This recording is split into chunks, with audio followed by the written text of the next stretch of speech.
Super. Donc, avant tout, merci beaucoup à Julien et à Cyril pour la modération. Merci à Julien pour l'invitation à Africa 21 et à toutes les autres organisations qui ont organisé cette conférence. Aujourd'hui, mon collègue Diego Fernandez de Velasco et moi, nous allons vous parler pendant 25 minutes du financement du développement durable et de l'économie bleue en Afrique du Nord. Nous sommes tous les deux au département du changement climatique et de la croissance verte à la Banque africaine du développement. Donc, voilà. On va commencer d'abord avec un aperçu du plan de la présentation d'aujourd'hui. Vous allez voir, elle est organisée à peu près dans 2 blocs et 7 chapitres. Les premiers blocs, il va porter un peu sur les contextes et sur les contextes du financement du développement, l'économie bleue, un aperçu général de l'économie bleue, ainsi que les points d'entrée pour les banques multilatérales de développement dans l'économie bleue. Et on passera ensuite au deuxième bloc, concrètement à l'Afrique du Nord, à l'économie bleue. On verra ce que nous, en tant que Banque africaine de développement, nous faisons dans la région, ce que nous faisons aussi en termes d'économie bleue, avant de finir avec une petite conclusion, des synthèses et quelques sources que vous pourrez utiliser lors de vos travaux. Donc, on commence direct avec la petite introduction sur les financements du développement et les contextes actuels. Comme vous le savez déjà sûrement, il y a eu un changement dans les volumes et la nature de l'aide au développement dans les dernières années à cause des changements géopolitiques dans le monde. Et cet changement dans les volumes et la nature de l'aide au développement s'ajoute au déficit déjà persistant des capitaux abordables en Afrique. Si on regarde la chute de l'aide publique au développement dans les dernières années, on va voir qu'en 2024, elle a baissé de 9%. Et en 2025, elle est estimée à descendre entre 9% et 17% par la OCDE. Cela s'ajoute au déficit déjà des financements durables mondial estimé par les PNUD des 4 000 milliards de dollars par an, comme vous le voyez ici.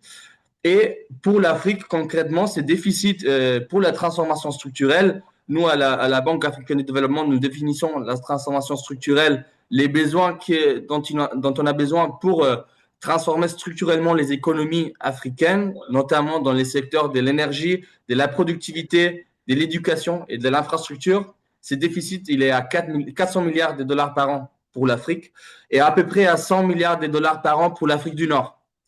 Cela amène du coup à une faible réalisation en général des objectifs de développement durable de l'ONU, avec moins de 20% des indicateurs des objectifs de développement durable de 2015 atteints ou en bonne voie en tout cas en 2025. Concrètement pour l'objectif 14, qui est celui qui nous intéresse aujourd'hui, la vie aquatique, seulement 30% des indicateurs ont fait un progrès modéré et moins de 10% des cibles ont été atteints. Donc le nombre il est assez faible. C'est dans ces contextes qu'en juin de cette année, la conférence internationale des Nations Unies sur le financement du développement a eu lieu à Séville en juin, qui aboutit au compromiso de Sevilla, qui est un agenda avec des actions et des priorités pour réformer l'architecture financière mondiale et pour diriger les financements de développement dans les années à venir pour aboutir aux objectifs de développement durable. On a parlé beaucoup de la promotion de l'investissement public et privé, surtout privé, vu les capacités contraintes des budgets fiscaux des pays. Aussi, de la mobilisation et l'importance de mobiliser des ressources domestiques et coopérer en termes fiscaux. Par exemple, des approches basées, nous à la banque, on a poussé pour des approches basées sur les capitales naturels, c'est-à-dire mieux valoriser la nature, les écosystèmes marins que nous avons ici en Afrique. Aussi, améliorer les recouvrements des impôts, lutter contre les flux financiers illicites, c'était tous des sujets importants en termes de mobilisation des ressources domestiques. Aussi, il a été sujet des besoins de trouver des mécanismes plus rapides de résolution de la dette au-delà du cadre commun du G20. Et aussi, la Sevilla Platform for Action a été mise en place avec plus de 130 initiatives de différents acteurs pour accroître la coordination et relever ces défis qu'on vient d'évoquer. Les banques multilatérales de développement, comme la BAD, comme la Banque africaine de développement, nous avons un rôle clé à jouer et ça a été reconnu dans ces compromisos de Sevilla grâce à notre effet levier qui nous permet d'élever des capitaux, des financements dans les marchés des capitaux et les investir à taux moins élevé dans les développements. Dans tous les aspects que je viens d'évoquer, on a un rôle très clé à jouer. Et il y a eu notamment l'appel à tripler les financements des banques multilatérales de développement d'ici 2035. Donc, c'est dans ces cadres-là, des des rôles clés qui vont jouer les banques multilatérales de développement, aussi de ces manques de financement, qu'on passe au sujet d'aujourd'hui, qui c'est l'économie bleue. Je vais voir si je peux passer. Voilà. L'économie bleue, qui est le sujet de la présentation d'aujourd'hui. D'abord, qu'est-ce que c'est l'économie bleue? Bon, l'économie bleue, c'est un modèle comme l'économie verte pour la nature terrestre. C'est un modèle qui valorise l'utilisation des ressources des océans et aussi d'autres ressources marines et aquatiques pour des bénéfices économiques, aussi pour accroître les moyens de subsistance des populations et tout en préservant la santé des écosystèmes marins et tenant en compte les risques liés au changement climatique. C'est un concept qui est évolué de délibération des Rio plus 20, qui aboutit au document L'avenir que nous voulons. Et notre approche à la banque, elle est très alignée avec la stratégie d'économie bleue de l'Afrique, de l'Union africaine. Donc, ayant maintenant vu ce que c'est l'économie bleue, pourquoi est-elle si importante pour l'Afrique et pour l'Afrique du Nord concrètement? Bon, en fait, si on regarde la contribution de l'économie bleue aux économies de l'Afrique du Nord, on va voir que les ressources en eau représentent à peu près un quart des revenus et une source majeure de nourriture et des recettes d'exportation pour de nombreux pays africains. Si on regarde concrètement l'Afrique du Nord, au Maroc, 59% du PIB dépend de l'exploitation des ressources océaniques et des activités sur les littorales. Et en Tunisie, 450 000 emplois dépendent du tourisme et aussi de la pêche. Aussi, en termes des ressources d'économie bleue, à peu près, l'économie bleue contribue à peu près à 47 milliards de dollars par an pour les 5 pays de l'Afrique du Nord qui bordent la Méditerranée, donc les Maroc, la Tunisie, l'Algérie, la Libye et l'Égypte. En même temps, les littorales et les zones marines sont gravement menacés pour de différentes raisons. D'un côté, l'érosion côtière due aux activités humaines, aussi les changements climatiques qui va renforcer les tempêtes, qui va faire monter les niveaux de la mer, qui va réchauffer les océans et mettre en péril la biodiversité.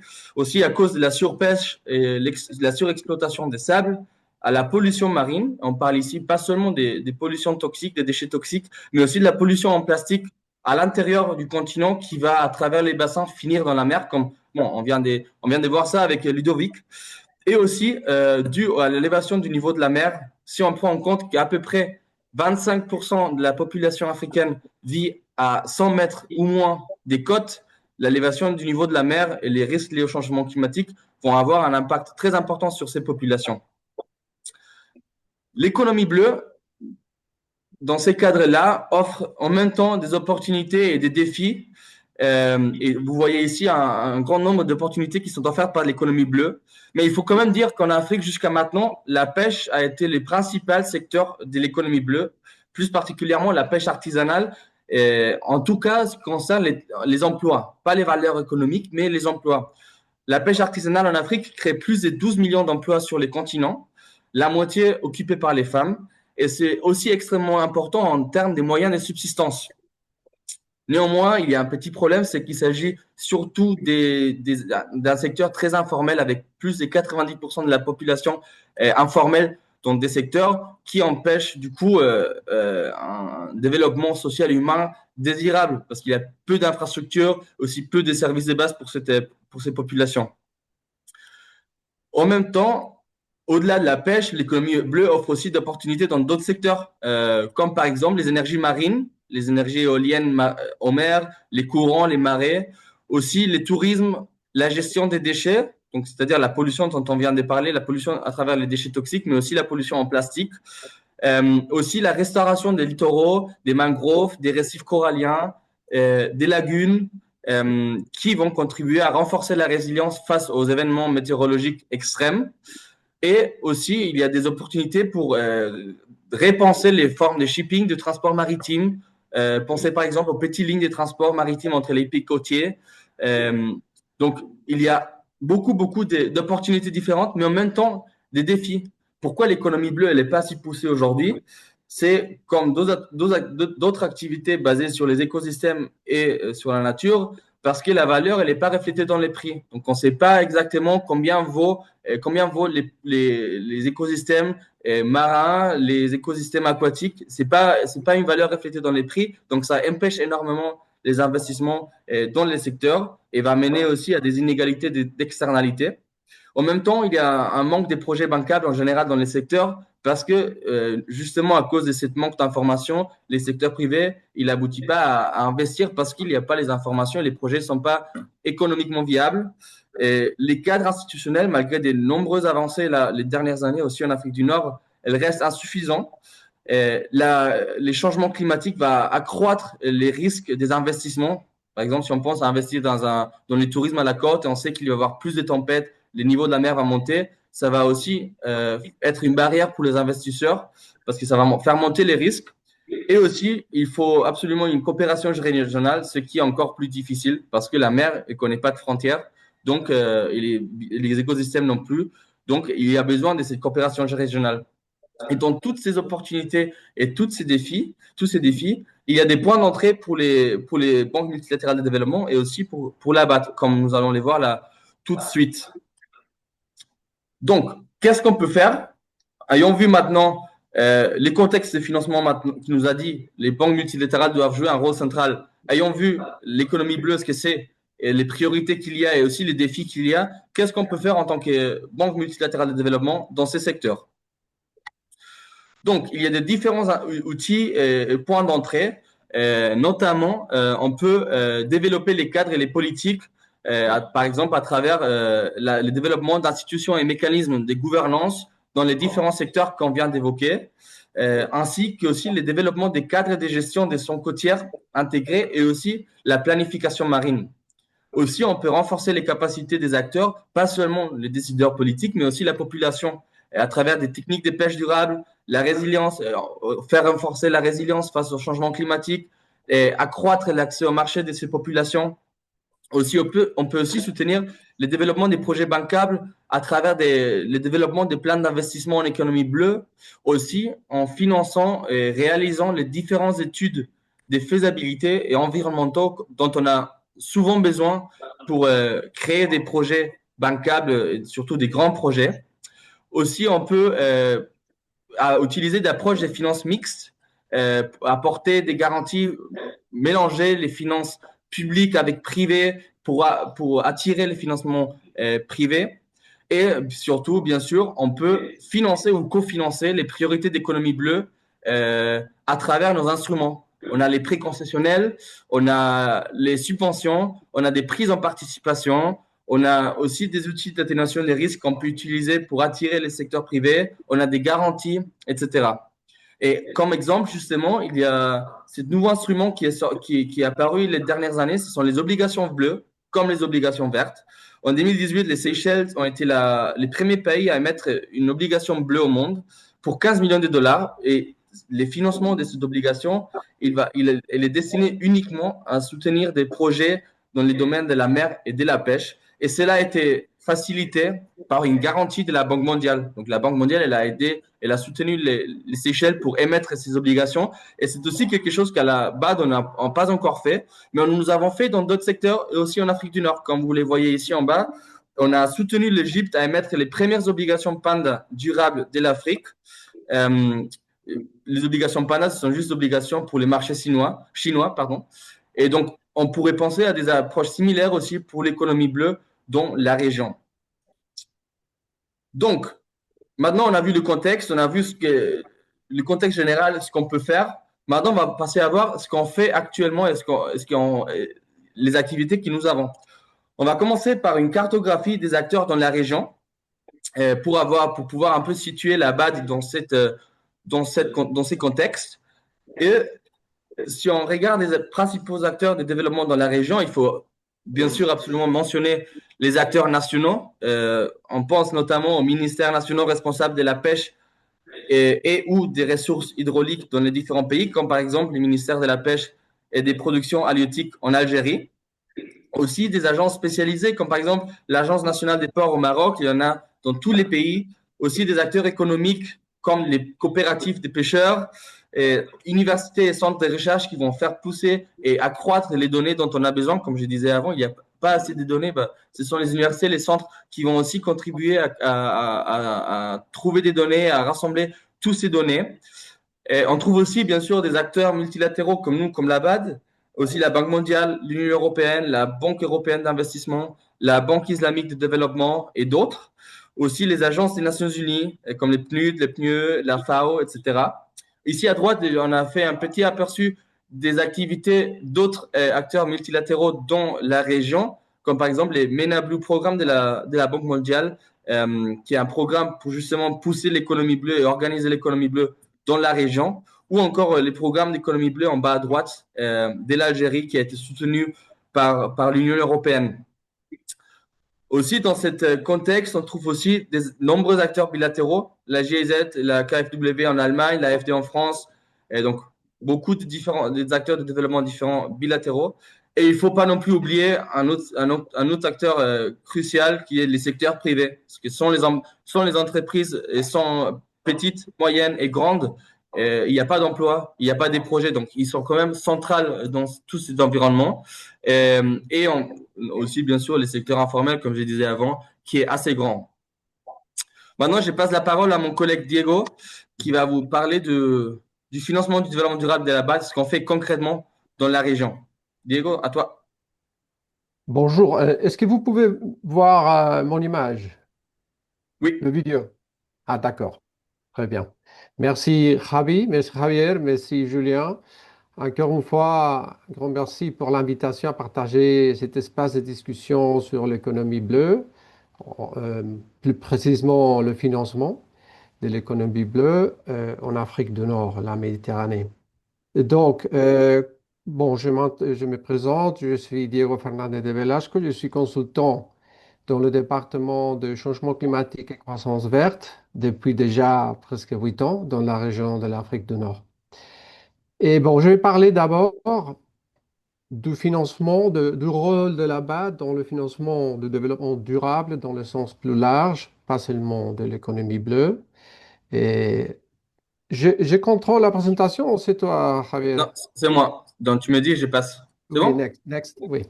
Alors, Parfait. ici, ce que je veux vous montrer, c'est comment on arrive aux priorités des financements. Parce que peut-être après, vous direz, écoutez, il n'y a pas beaucoup de projets sur la pêche en Afrique de la Nord, en Afrique du Nord par exemple, ou des autres aspects liés à l'économie bleue encore.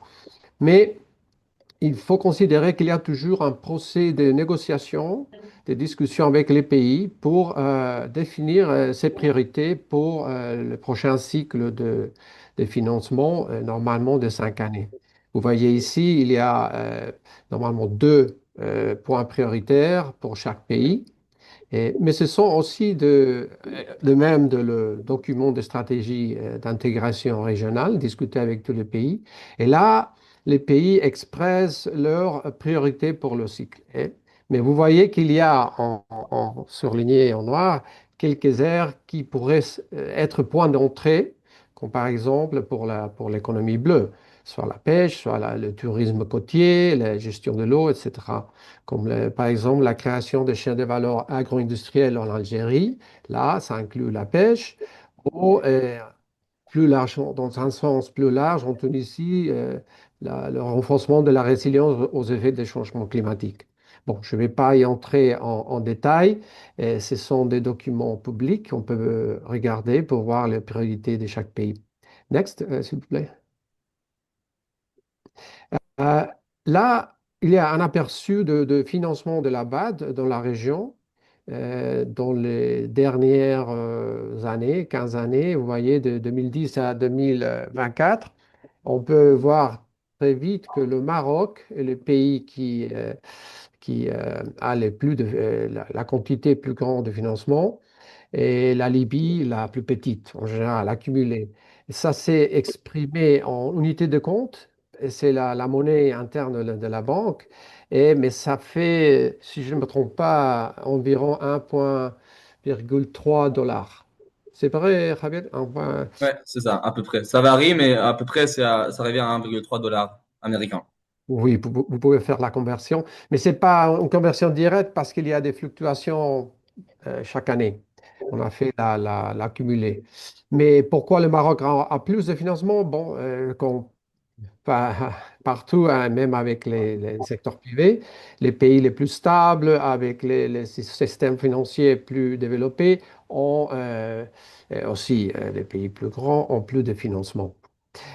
Si vous voyez l'évolution en millions d'unités de compte, on voit qu'il y a plus ou moins chaque année, mais une moyenne de 1 500 millions d'unités de compte pour la région chaque année. En termes de comparatif avec les autres régions, bon, on a ici seulement pour 2024, mais la région de l'Afrique du Nord, et ça je l'ai vu dans les dernières 8 années, c'est une des régions les plus importantes, avec les projets multinationaux et aussi l'Afrique de l'Est sont les plus importantes.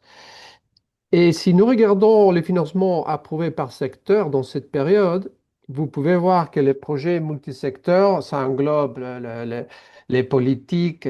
Enfin, il y a pas mal d'instruments dans cette catégorie. Ce sont les plus importants. Et puis, bon, l'énergie, le transport, le social, finance. Et vous voyez que il y a ici deux secteurs, les deux dernières, l'adduction d'eau et assainissement et l'agriculture et développement, bon, il manque quelque chose, développement durable peut-être. Ça, sont moins importants dans cette période, mais ces deux secteurs, ce sont ceux qui englobent plus directement l'économie bleue. Le cycle de l'eau, l'assainissement pour le traitement des eaux usées, indirectement la gestion des déchets solides qui peuvent achever et terminer dans les cours d'eau et enfin à la mer, la pollution marine. Et en agriculture, on inclut évidemment la pêche. Ici, il y a une opportunité de croissance importante. Et puis après, on parlera de la croissance du secteur de la pêche dans la banque. Next. Bon, ici, il y a un focus sur les aspects, l'engagement climatique. Pourquoi? Parce que c'est un point d'entrée très important pour l'économie bleue. En fait, l'économie bleue, c'est un concept aussi qui est en train de se développer. Il est assez récent. Et normalement, on dit parfois que la finance bleue elle fait partie de la finance climatique. Il n'y a pas vraiment un accord encore. Mais en tout cas, ici, vous voyez que la banque a un engagement très fort pour le changement climatique et où au moins 40% du financement total doit être alloué au financement climatique, y compris la finance bleue. Et là, et vous voyez dans le graphe à droite, la figure à droite, la première en haut, que la banque a atteint le 40% déjà en 2021, je dirais. Oui. Et puis après, en 2024, on était à 49%. Et ça comprend les ressources internes de la banque, le guichet BAD et le guichet FAD, et, et les ressources des fonds fiduciaires et autres, qu'on verra après. Aussi, l'objectif de mobiliser 25 milliards de dollars de financement climatique en 2025, bon, entre 2020 et 2025, nous sommes déjà à presque 20 milliards accumulés à la fin 2024 et sur le chemin d'y arriver aux 25 milliards. Et il faut considérer, c'est très important, que 100% des projets de la banque doivent intégrer la dimension climatique soit les aspects d'adaptation, soit les aspects d'atténuation, les deux. Nous travaillons avec tous les chefs de projet depuis les étapes de dessin de projet pour y intégrer euh, tout ce qui est possible dans ces deux domaines. Et maintenant, en Afrique du Nord, on a 100% d'intégration du changement climatique en termes de KPI. Ici, vous voyez les différentes sources de financement, à part des fonds propres de la banque, BAD ou FAD. Nous avons des facilités externes comme le fonds Vert Climat, les fonds d'investissement climatique, le GEF et le fonds d'adaptation, ce sont les typiques. Le fonds Vert Climat est le plus grand avec différence. Et Et là, et vous pouvez trouver des projets, ces fonds et facilités externes peuvent financer l'économie bleue sur l'angle climatique, surtout pour le Fonds vert climat et le Climate Investment Fund. Le Fonds de l'environnement mondial de l'environnement, le GEF, par contre, ce sont des projets plus divers où on trouve aussi des projets liés à la pêche soutenable ou la gestion côtière soutenable. Et évidemment, les fonds d'adaptation est un fonds dédié à l'adaptation. On me dit que nous sommes déjà à 25 minutes, je vais aller un peu plus vite. Et les fonds fiduciaires internes, bon, vous avez ici la liste. Et par exemple, la African Water Facility, le fonds africain de l'eau, est évidemment un fonds dédié à l'économie bleue directement, et- mais les autres peuvent l'être de façon plus indirecte. Next. Bon, ici, je vais faire un aperçu vite de l'engagement de la Banque sur l'économie bleue. On a parlé, par exemple, de Fonds africain de l'eau. C'est une facilité pour la gestion du cycle de l'eau. Mais après ça, il y a un programme phare sur l'économie bleue de la banque. Et c'est un programme qui est plus centré sur l'aspect de nourrir l'Afrique en termes de hi-fi, de priorité de la banque, est ancré sur cette priorité de la banque et avec deux objectifs pour favoriser la transformation structurelle du secteur maritime, mais aussi des ressources en eau intérieures de l'Afrique. Ça, c'est important, les fleuves, etc., tout le cycle de l'eau. Et avec deux objectifs euh, clés, l'autosuffisance alimentaire, aquatique et piscicole, mais aussi la gestion intégrée des ressources intérieures et côtières pour un développement résilient à un changement climatique. Donc, vous voyez, il y a les aspects marins et les aspects des eaux intérieures.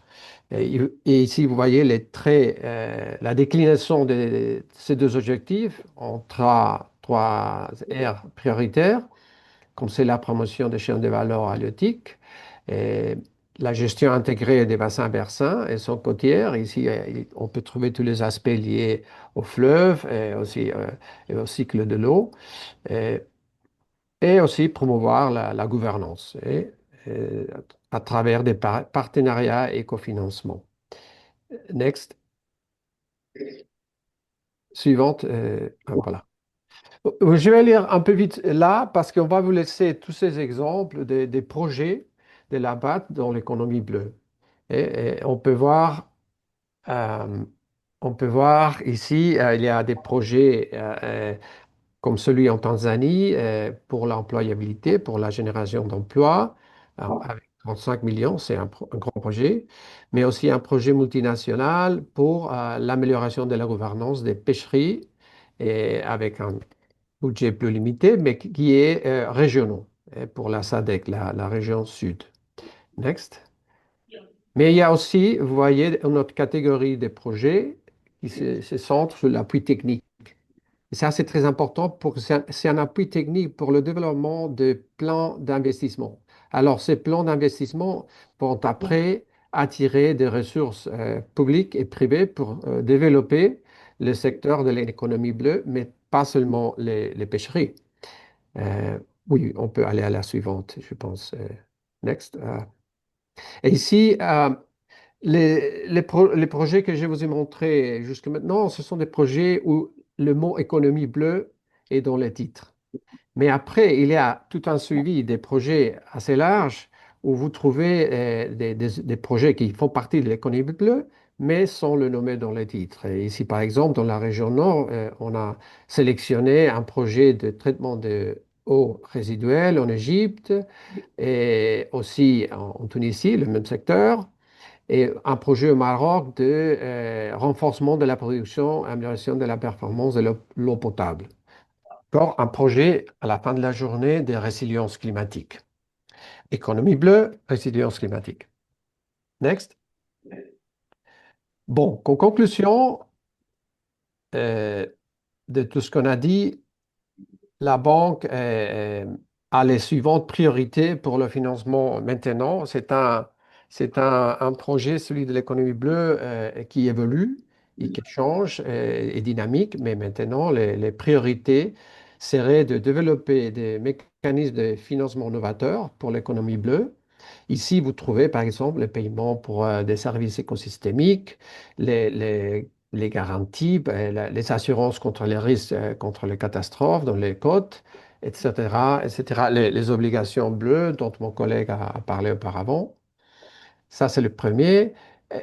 Et après la déclaration de Malabo, il faudrait aussi promouvoir les contributions budgétaires souveraines, surtout pour les systèmes alimentaires aquatiques. Et on a remarqué dans la banque et en général en Afrique que le secteur de la pêche était un peu orphelin. Et il y a un mouvement dans la banque pour essayer de couvrir ce gap avec un focus sur le développement des projets du secteur de la pêche au sens large. Euh, Aussi, il faut évidemment, avec des instruments comme la finance mixte, le blended finance, et l'amélioration des cadres réglementaires, euh, soutenir les investissements privés. Parce que à la fin de la journée, la partie du lion, comme ce qu'on dit en anglais, the lion's share, ça va être le secteur privé qui devra développer l'économie bleue en Afrique. Finalement, mais pas moins important, la recherche de cofinancement et partenariat. Ça, on fait en général pour tous les secteurs, pour tous les aires prioritaires, c'est de combiner les atouts de chaque institution de financement, euh, techniquement et avec des ressources, pour arriver plus loin. Mais tout ça, mesdames, messieurs, c'est pas possible sans l'engagement et la volonté des gouvernements nationaux. À la fin de la journée, ils doivent prioriser l'économie bleue. Sans ça, on ne pourra pas arriver à tous les objectifs que nous nous sommes marqués. Et je vous laisse ici parce que je suis conscient du temps et je laisse Javier finir avec quelques informations utiles. Merci. Merci Diego. Du coup, très vite pour conclure, quelques sources que vous pourrez utiliser pour vos travaux. Notamment à la banque, on a une base de données sur tous les projets qui l'ont finançons depuis la création de la banque. Ça s'appelle Map Africa. Vous pouvez trouver en ligne très facilement et vous allez voir une carte de l'Afrique comme vous voyez ici avec tous les projets. Vous pouvez filtrer par région, par pays, par secteur.